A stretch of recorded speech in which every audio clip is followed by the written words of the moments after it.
প্রিয় শিক্ষার্থীরা, এখন আমি একটি গুরুত্বপূর্ণ এমসিকিউ সলিউশন করব। সেটা হচ্ছে তোমার যে প্রোগ্রামিং যে অধ্যায় তার ব্রেক স্টেটমেন্ট। একদম পুরোপুরি ধারণা দেওয়ার চেষ্টা করবো যেন এই জাতীয় যদি আরও কোনো এমসিকিউ আসে তোমরা সহজেই যেন এটাকে আনসার করতে পারো। তাহলে খেয়াল করো, এখানে একটা লুপ দেওয়া আছে। লুপটি হচ্ছে ফর লুপ। আমরা জানি ফরের লুপের মূলত তিনটি মান দেওয়া থাকে। প্রথমটিকে বলি প্রথম পদ, তারপর হচ্ছে শর্ত, তারপরটি হচ্ছে ইনক্রিমেন্ট, মানে ধারাটা যত করে বৃদ্ধি পাবে।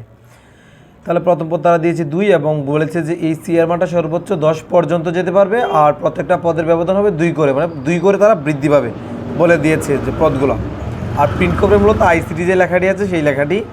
এখন ইফে বলা আছে যখন সি ইকুয়াল 6, যখন সি এর মান 6 হবে তখন যেন প্রোগ্রামটা ব্রেক করি। আর ব্রেক শব্দের অর্থ হচ্ছে যে যেন পুরো প্রোগ্রাম আমি থামিয়ে দিই। ব্রেক করার কথা হচ্ছে যে এরকম যে আমি যেন পুরো প্রোগ্রামটা থামিয়ে দিই, হচ্ছে আমাদের কথা।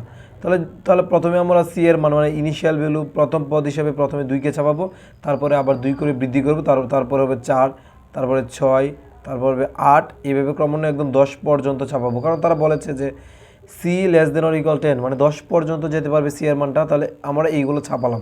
এখন খেয়াল করবো শর্ততে বলেছিল যখন সি ইকুয়াল 6 হবে তখন যেন ব্রেক করে দিই। ব্রেক মানে পুরো প্রোগ্রামটাকে থামিয়ে দেওয়া বা স্টপ করে দেওয়া। তাহলে আমরা যদি 6 থেকে থামিয়ে দিই তাহলে কিন্তু 6 পরে 8 আর 10 আর ছাপছে না, কারণ এই স্টেটমেন্টের কাজ হচ্ছে যে এরপর থেকে আর কোনো তথ্যই ছাপাবে না। তাহলে সঠিক আমরা বলতে পারছি এখানে একবার ছাপিয়েছে, এখানে একবার 2বার ছাপিয়েছে, কিন্তু কথা হচ্ছে যে এই জায়গায় কিন্তু শর্তের উপরে প্রিন্ট কথা রয়েছে, তার জন্য আরও অতিরিক্ত একবার ছাপাবে।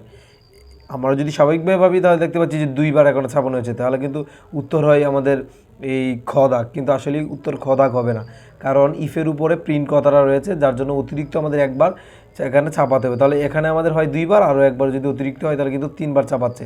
সঠিক উত্তর এখন হয়ে যাচ্ছে আমাদের কিন্তু গ। এই হচ্ছে মূলত যে ব্রেক নিয়ে যে কনফিউশনটা দূর করলাম। তারপরে এটাই পাশাপাশি বলেছে তারা ইফ শর্তটা যদি আমরা বাদ দিয়ে দিই তাহলে আইসিটি লেখাটা কতবার প্রদর্শিত হবে।